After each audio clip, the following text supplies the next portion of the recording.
Today we discuss about AC voltage applied to a resistor। यहाँ हमने figure में draw किया है। ये जो AC वोल्टेज है वो सीरीज में रेजिस्टर आर कनेक्टेड है, उसे अप्लाई किया गया है। सर्किट में AC वोल्टेज का सोर्स को दिखाने के लिए ऐसा सिंबल का यूज किया जाता है, ऐसे सिंबल का, जो 250 वोल्ट ऑलमोस्ट अप्रोक्स 240 से 50 वोल्ट और 50 हर्ट्ज फ्रीक्वेंसी इंडिकेट करता है। और उसे इंडिकेट करने के लिए ऐसे सिंबल का यूज किया जाता है। यह सिंबल का मीनिंग ये है कि ये जो वोल्टेज है वो साइनोसोडियली वेरिंग होता है। हमने जो करंट इलेक्ट्रिसिटी के चैप्टर में डिस्कस किया था उसमें बैटरी थी और बैटरी का सोर्स था, उसमें कांस्टेंट डीसी वोल्टेज मिलता था, इसलिए ये बैटरी के सोर्स को हम ऐसे इंडिकेट करते थे। लेकिन ये एसी वोल्टेज को ऐसे सिंबल से इंडिकेट किया जाता है। यहाँ ये एसी सोर्स है और एसी सोर्स को ये रजिस्टर आर के साथ सीरीज में कनेक्टेड किया गया है। और ये एसी सोर्स में से हमें कंटिन्यूसली साइनोसोडियली वेरिंग वोल्टेज जो ये रजिस्टर के दो एंड के बीच में मिलता है वो हमने प्रीवियस चैप्टर में एसी जनरेटर में डिस्कस किया था कि ये जो एसी जनरेटर यानी कि एसी सोर्स है वो हमें epsilon is equal to epsilon M sine omega T voltage supply देता है। यहाँ हम ये चैप्टर में ईएमएफ यानी कि एप्सिलॉन को वी से डिनोट करेंगे। वी मीन्स पोटेंशियल डिफरेंस, यानी कि ये रजिस्टर के दो एंड के बीच में पोटेंशियल डिफरेंस है। V is equal to V M sine omega T. यहाँ ओमेगा ये एसी वोल्टेज की एंगुलर फ्रीक्वेंसी है और वी एम उसकी मैक्सिमम वैल्यू है, यानी कि ये वोल्टेज का एम्पलीट्यूड है। और इंस्टंटेनियस वोल्टेज वी टी, यहाँ मैं टी से टी डिनोट कर देता हूँ, यानी कि वोल्टेज की instantaneous value V T is equal to है V M is equal to sine omega T. Now हम किरचॉफ का लॉ का यूज करके ये वोल्टेज के जो करंट की वैल्यू है उसे फाइंड करते हैं। यहाँ ये सर्किट में किरचॉफ का लॉ अप्लाई करने के लिए हम पहले इक्विवेलेंट सर्किट ड्रॉ कर लेते हैं। ये जो एसी सोर्स है उसकी पोलैरिटी सेकंड में, अगर उसकी फ्रीक्वेंसी 50 हर्ट्ज है तो उसकी पोलैरिटी सेकंड में 50 टाइम चेंज होती रहती है, यानी कि उसके दो एंड के बात करें तो ये बैटरी के जो दो एंड है पॉजिटिव और नेगेटिव होते हैं वो कांस्टेंट रहते हैं। ये पॉजिटिव टर्मिनल यानी कि एनोड और ये नेगेटिव टर्मिनल कैथोड। लेकिन उसमें ऐसा नहीं होता, उसमें ये दोनों एंड पॉजिटिव और नेगेटिव के बीच में ओसिलेट करते रहते हैं और सेकंड में 50 टाइम्स ये चेंज होते रहते हैं। लेकिन हम किसी t is equal to T time consider कर लेते हैं और उसी टाइम इंस्टेंटेनियस टाइम पर ये मान लो कि ये एंड पॉजिटिव है और ये एंड नेगेटिव है, तो मैं सिंपली ये सर्किट को अप्रोक्स ऐसे भी ड्रॉ कर सकता हूँ। ये एंड मान लो कि कोई एक टाइम पर पॉजिटिव है और ये एंड नेगेटिव है, तो ऐसे हम सर्किट ड्रॉ कर सकते हैं। और ये हमारा रजिस्टर, और ऐसे हम सर्किट ड्रॉ करते हैं। और करंट हम जानते हैं कि पॉजिटिव से नेगेटिव की डायरेक्शन में फ्लो होता है। अब हम किरचॉफ का लॉ अप्लाई करते हैं। मान लो कि हम ये डायरेक्शन में ट्रैवलिंग करते हैं तो हमारे हाथ में अगर रजिस्टर आ आया तो हमारी और करंट की डायरेक्शन सेम है, तो पोटेंशियल लिखा जाएगा, पोटेंशियल ड्रॉप लिखा जाएगा नेगेटिव, आई कैपिटल आर। यहाँ मैं इसी करंट को डिनोट करने के लिए स्मॉल आई का यूज करता हूँ। हमने चैप्टर 3 में जो करंट को डिनोट किया वो कैपिटल आई से डिनोट किया। Capital I means DC current, ये small I means AC current जो टाइम के साथ वेरी होता है। और बाद में हम ये ट्रैवल करेंगे तो हमारे रास्ते में बैटरी आएगी और बैटरी का पहले नेगेटिव टर्मिनल आएगा, यानी कि बैटरी का वोल्टेज लिखा जाएगा पॉजिटिव और उसका वोल्टेज ड्रॉप है V M sine omega T. और हम जानते हैं कि किरचॉफ के रूल अकॉर्डिंग किसी भी क्लोज लूप के अराउंड टोटल पोटेंशियल का समेशन ऑलवेज जीरो होता है, यानी कि जीरो। और ये इक्वेशन को मैं ऐसे भी लिख सकता हूँ, V M sine omega T is equal to I R. और यहाँ से मैं अगर आई के लिए ये इक्वेशन लिखूँ तो current I is equal to लिखा जाएगा V M upon R sine omega T. हम देखते हैं कि ये रजिस्टर आर की वैल्यू कांस्टेंट है, यानी कि वी एम अपॉन आर को अगर मैं करंट की मैक्सिमम वैल्यू से डिनोट कर दूं और उसे आई एम से लिखूं तो लिखा जाएगा I is equal to I M sine omega T. यहाँ I M is equal to V M upon R जो करंट का एम्पलीट्यूड इंडिकेट करता है। ये इक्वेशन ऐसी करंट और वोल्टेज के बीच में ओम्स का लॉ दिखाता है, जो देख सकते हैं हम कि ये डीसी करंट में जो था ऐसा ही है, यानी कि करंट की value is equal to current की maximum value is equal to voltage का एम्पलीट्यूड अपॉन रजिस्टर। और ये दोनों इक्वेशन ये करंट की इंस्टेंटेनियस वैल्यू दिखाता है और ये वोल्टेज की इंस्टेंटेनियस वैल्यू इंडिकेट करता है, और ये इक्वेशन करंट की इंस्टेंटेनियस वैल्यू इंडिकेट करता है। और ये दोनों इक्वेशन देखकर हमें पता चलता है कि दोनों इक्वेशन के जो वोल्टेज और करंट दोनों की वैल्यू टाइम पर डिपेंडेंट है और दोनों की वैल्यू में कोई फेज डिफरेंस है नहीं, यानी कि दोनों का फेज सेम ही है। उसको अगर हम मैथमेटिकली ग्राफ से प्लॉटेड करें तो यह ग्राफ ऐसा मिलता है। यहाँ जो रेड लाइन है वो करंट दिखाता है और जो ब्लू लाइन है वो वोल्टेज दिखाता है, और हम ग्राफ से देख सकते हैं कि दोनों की एक ही टाइम पर जीरो वैल्यू होती है और एक ही टाइम पर पॉजिटिव मैक्सिमम वैल्यू होती है, और दोनों की एक ही टाइम नेगेटिव मैक्सिमम वैल्यू होती है। यानी कि अगर सर्किट में सिर्फ रजिस्टर ही हो तो ऐसी सर्किट में वोल्टेज और करंट के बीच में कोई फेज डिफरेंस नहीं होता। हम देख सकते हैं कि वोल्टेज की तरह ही यह हमारा करंट भी साइनोसोडियली वेरिंग करता है, और अगर एक साइकिल की बात करें तो वो पॉजिटिव और नेगेटिव के बीच में ऑसिलेट करता रहता है, और एक कंप्लीट साइकिल के दौरान उसका टोटल समेशन ऑलवेज जीरो होता है। उसकी जितनी पॉजिटिव वैल्यू है उतनी ही नेगेटिव वैल्यू है, यानी कि पॉजिटिव और नेगेटिव मिलाकर अगर हम एक साइकिल का कंप्लीट समेशन करें तो करंट की एवरेज वैल्यू ऑलवेज जीरो आती है। करंट की एवरेज वैल्यू जीरो आती है, ऐसी करंट की एवरेज वैल्यू जीरो होती है, लेकिन उसका मतलब ये नहीं है कि एवरेज पावर की वैल्यू जीरो होगी, क्योंकि ऐसी सर्किट में जो कंज्यूम पावर है वो कभी जीरो नहीं होता। पावर का डिसिपेशन होता है, इलेक्ट्रिकल एनर्जी का डिसिपेशन रजिस्टर के अराउंड होता है, और हम जानते हैं कि जो पावर का डिसिपेशन है यानी कि joule heating power P is equal to I square R से दिया जाता है।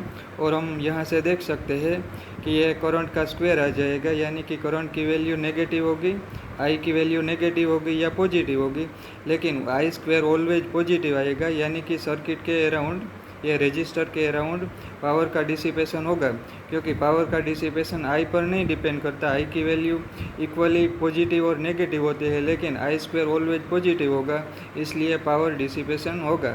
और अब हम पावर डिसिपेशन के बारे में कैलकुलेशन करते हैं। Instantaneous power dissipated around resistor is given by P is equal to I square R, और यहाँ हम आई स्क्वायर आर और आई की वैल्यू यहाँ से पुट कर देते हैं। I is equal to I M sine omega T उसका स्क्वायर, यानी कि I M square sine square omega T. ये instantaneous power dissipated around resistor है। हम एवरेज पावर खोजना चाहते हैं, इसलिए ये इक्वेशन का एवरेज ले लेते हैं। एवरेज पावर को ये P बार से भी डिनोट किया जाता है। P बार यानी कि एवरेज पावर, उसको ऐसे भी लिखा जा सकता है। यह सिंबल भी एवरेज दिखाता है, और आगे लिखे तो ये लिखा जाएगा आई M square sine square omega T average. और हम जानते हैं कि यहाँ से ये इक्वेशन आगे लिखा जाएगा।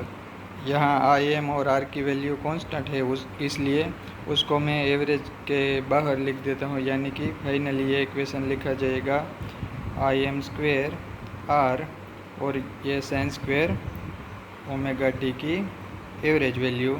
अब हम साइन स्क्वायर ओमेगा टी की एवरेज वैल्यू फाइंड करने के लिए ट्रिगोनोमेट्री का यूज करते हैं। हम ट्रिगोनोमेट्रिकल आइडेंटिटी जानते हैं। Sine alpha plus minus beta is equal to होता है sine alpha cos beta minus plus cos alpha sine beta. और cos alpha plus minus beta की बात करें तो cos alpha plus minus beta is equal to होता है cos alpha cos beta minus plus sine alpha sine beta sorry यहाँ plus minus ही रहेगा। ये इक्वेशन का यहाँ तो यूज नहीं है, लेकिन मैंने ये रिवीजन के लिए लिख दिया है। Cos alpha plus minus beta is equal to होता है cos alpha cos beta minus plus sine alpha sine beta. यहाँ प्लस होगा तो यहाँ माइनस, माइनस होगा तो प्लस। हम ये इक्वेशन में alpha is equal to beta ले लेते हैं, तो यहाँ होगा कोस अल्फ़ा प्लस अल्फ़ा यानी कि cos 2 alpha is equal to होगा कोस अल्फ़ा, यहाँ अल्फ़ा यानी कि cos alpha into cos alpha कोस स्क्वेयर अल्फ़ा, और यहाँ हमने प्लस लिया है तो यहाँ आएगा माइनस साइन अल्फ़ा यानी कि साइन स्क्वेयर अल्फ़ा। हमने ट्रिगोनोमेट्री में और एक आइडेंटिटी भी पढ़ा है, sine square theta plus cos square theta is equal to 1। इसका यूज करके मैं यहाँ लिख सकता हूँ cos square alpha is equal to 1 minus sine square alpha finally ये हो जाएगा 1 minus 2 sine square alpha. Cos 2 alpha is equal to 1 minus 2 sine square alpha. ये 2 साइन स्क्वेयर अल्फ़ा को मैं लेफ़्ट साइड लिख देता हूँ, यानी कि फाइनली होगा 2 sine square alpha is equal to 1 minus cos 2 alpha. और ये इक्वेशन को मैं ऐसे भी लिख सकता हूँ sine square alpha is equal to, ये 2 यहाँ डिवाइड कर देगा सारे के सारे टर्म को, 1/1 माइनस कोस 2 अल्फ़ा। ये इक्वेशन को मैं यहाँ ऐसे भी लिख सकता हूँ। और अब ये ट्रिगोनोमेट्रिकल आइडेंटिटी का हम एवरेज पावर की फॉर्मूला में यूज करेंगे। हमने प्रीवियस डिराइव किया था। ये इंस्टंटेनियस वैल्यू ऑफ पावर दी जाती है आई M square are sine square omega T से, और एवरेज पावर की वैल्यू दी जाती है आई एम स्क्वेयर आर, जो कांस्टेंट है इसलिए मैंने एवरेज के बाहर लिख दिया, और ये साइन स्क्वेयर ओमेगा टी, यानी कि मैं अब यहाँ जो साइन स्क्वेयर ओमेगा टी है वहाँ ये वैल्यू पुट कर देता हूँ, तो मुझे पावर एवरेज पावर पी मिलेगा। P average is equal to I M square R, और ये साइन स्क्वेयर ओमेगा टी की जगह मैं लिख देता हूँ 1/2 माइनस 1 माइनस कोस 2 अल्फ़ा, और ये सारे का सारा टर्म एवरेज में है, और फाइनली हमें ये वैल्यू मिलेगी। और अब हम कोस की एवरेज वैल्यू फाइंड करते हैं। यहाँ से मैं इक्वेशन ऐसे भी लिख सकता हूँ average power P average is equal to I M square R, और ये 1/2 और जो 1 है उसको मैं एवरेज के बाहर लिख देता हूँ, यानी कि 1/2 ये ब्रैकेट में 1 माइनस ये कोस 2 अल्फ़ा का एवरेज, सॉरी मैंने यहाँ अल्फ़ा लिख दिया, लेकिन हमारी पावर की जो वैल्यू है यहाँ alpha is equal to omega T, यानी कि कोस 2 ओमेगा टी उसकी एवरेज वैल्यू। अब हम ये कोस फंक्शन की एवरेज वैल्यू फाइंड करने के लिए और एक आइडेंटिटी का यूज करते हैं। किसी भी फंक्शन हो, किसी भी फंक्शन जो टाइम पर डिपेंडेंट करता है, टाइम वेरिएंट फंक्शन हो एफ टी, तो उसकी एवरेज वैल्यू दी जाती है F T is equal to integration 0 से लेकर टी तक एफ टी डी टी, और उसको टाइम पीरियड से डिवाइड किया जाता है। ये किसी भी मैथमेटिकल फंक्शन की एवरेज फाइंड करने के लिए आइडेंटिटी है। किसी भी फंक्शन का एवरेज फाइंड करने के लिए उसका जो भी लेंथ इंटरवल पर, ये उसका जो भी टाइम इंटरवल पर एवरेज फाइंड करना है, उसी लेंथ इंटरवल पर, उसी टाइम इंटरवल पर उसका इंटीग्रेशन लिया जाता है, और बाद में उसी लेंथ से, उसी टाइम इंटरवल से उसको डिवाइड किया जाता है। यानी कि अगर हम फंक्शन एफ टी का एवरेज फाइंड करना चाहे 0 से टी टाइम तक, यानी कि टाइम पीरियड तक, तो उसको 0 से टी टाइम तक इंटीग्रेट किया जाता है, और बाद में उसी टाइम इंटरवल से, यानी कि टाइम पीरियड से उसको डिवाइड किया जाता है। बस हम ये फॉर्मूला का यूज करके कोस 2 ओमेगा टी का भी एवरेज फाइंड करते हैं। अब हम ये फॉर्मूला का यूज करके कोस 2 ओमेगा टी का एवरेज फाइंड करते हैं। कोस 2 ओमेगा टी उसकी average value is equal to लिखा जाएगा 1/t 0 से लेकर t तक उसका integration cos 2 omega t dt, यानी कि फाइनली हमें मिलेगा cos 2 ओमेगा t की average value is equal to 1/t। अब हम cos का इंटीग्रेशन कर देते हैं। हम जानते हैं कि cos फंक्शन का इंटीग्रेशन होता है sin, यानी कि इसका इंटीग्रेशन होगा sin 2 omega t upon 2 omega, और ये इंटीग्रेशन की लिमिट है 0 से t तक, यानी कि फाइनली ये 2 ओमेगा कॉन्स्टेंट है, यहाँ मैं लिख देता हूँ, यानी कि 1/2 omega t is equal to sin 2 omega t। ये मैं इंटीग्रेशन ये से लिख देता हूँ 0 से लेकर t तक। तो फाइनली ये होगा average value of cos 2 omega t is equal to 1/2 omega t। अब मैं यहाँ ये लिमिट पुट कर देता हूँ sin 2 omega t minus sin 2 omega 0, यानी कि ये फाइनली 0 हो जाएगा। और हम जानते हैं कि sin इवन फंक्शन है, cos इवन फंक्शन है, और cos n पाई की वैल्यू प्लस माइनस 1 होती है। अगर ये पाई की वैल्यू इवन होगी 2 पाई 4 पाई 0 पाई 6 पाई, तो cos n पाई की वैल्यू प्लस 1 होगी। और अगर ये पाई की वैल्यू ओड होगी, यानी कि 1 पाई 3 पाई 5 पाई, तो cos n पाई की वैल्यू नेगेटिव होती है। लेकिन sin n पाई के बारे में बात करें तो ओड फंक्शन है और उसकी वैल्यू ऑलवेज 0 होती है, यानी कि sin 2 ओमेगा t की ऑलवेज वैल्यू 0 होगी, यानी कि 0 माइनस 0 यानी कि 0 होगा। और ये 0 ये 1/2 ओमेगा t से मल्टीप्लिकेशन में है, यानी कि फाइनली हमें मिलेगा cos 2 omega t is equal to 0।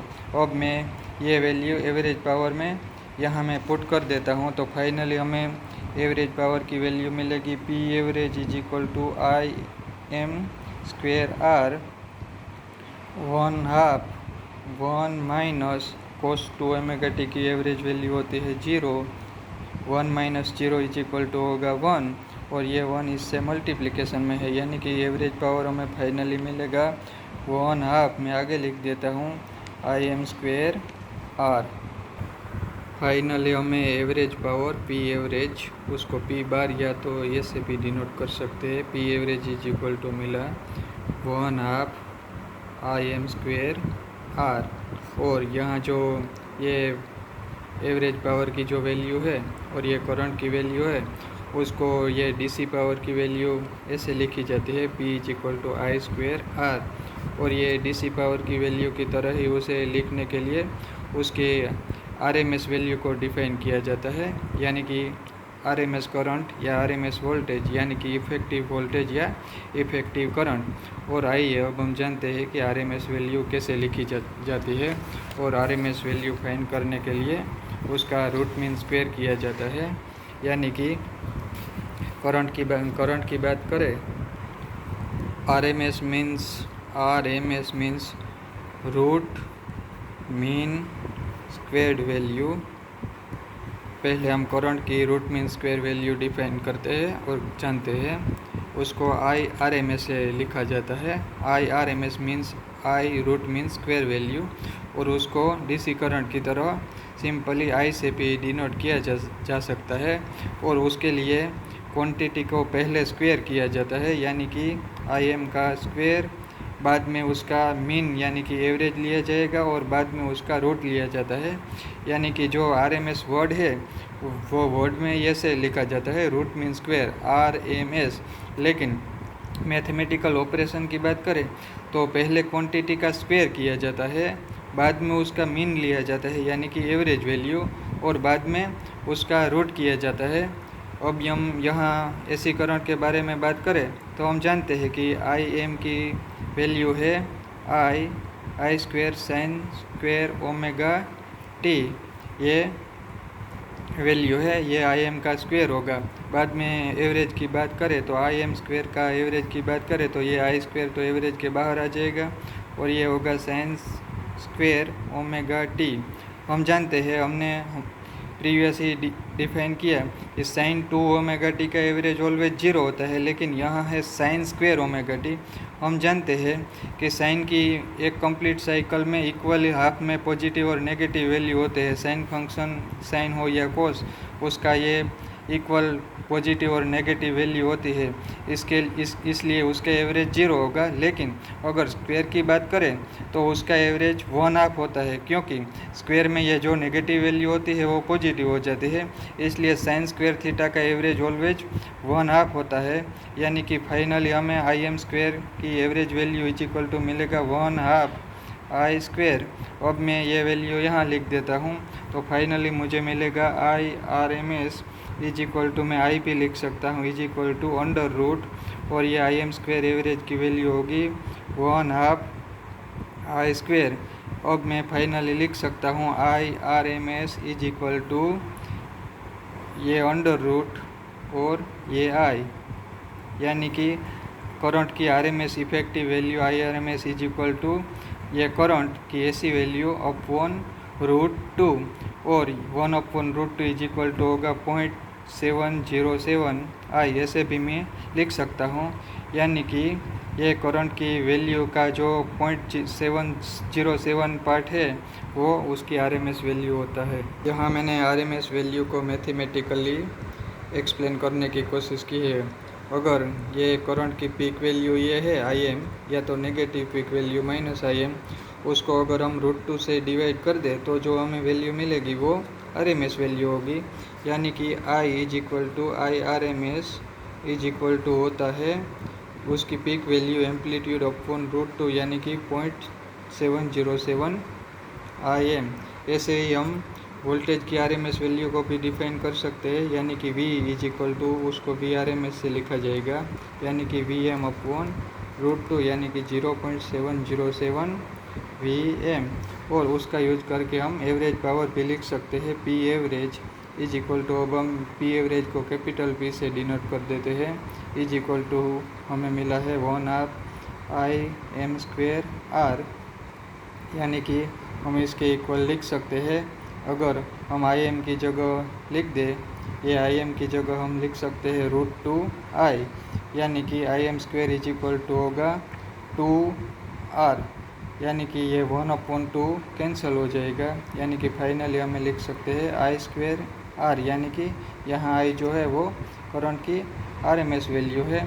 और ऐसे ही हम ये वोल्टेज का इक्वेशन भी लिख सकते हैं, VM upon √2 is equal to IM upon √2 R, यानी कि V is equal to IR, जो हमें ओम्स का लॉ इंडिकेट करता है। ये RMS वैल्यू को इंट्रोड्यूस करने का ये हमें जो एडवांटेज है ये है कि हम ये करंट और वोल्टेज के बीच का जो रिलेशन है उसे हम सेम टू सेम ये DC करंट की तरह ही डिफाइन कर सकते हैं। ऐसे एग्जांपल हमारे होम में अगर वोल्टेज पोटेंशियल डिफरेंस अगर 250 वोल्ट होगा तो उसका मतलब क्या है कि ये वोल्टेज की RMS वैल्यू 250 वोल्ट है, लेकिन उसकी पीक वैल्यू होगी VM is equal to √2 into V, यानी कि √2 1.4 इंटू 250, यानी कि ये 300 प्लस समथिंग वोल्ट आएगा, ये उसकी पीक वैल्यू रहेगी। लेकिन हमें जो मीटर बताता है वो उसकी हमें RMS वैल्यू ही दिखाता है जो 250 वोल्ट होती है। और ऐसे हम RMS वैल्यू का इफेक्टिव वैल्यू का यूज करके हम आसानी से ऐसी करंट को और ऐसी पावर और वोल्टेज को डिफाइन और डिस्कस उसकी कर सकते हैं, और वो हमें सेम टू DC करंट जैसा ही दिखता है और हम आसानी से कैलकुलेशन कर सकते हैं।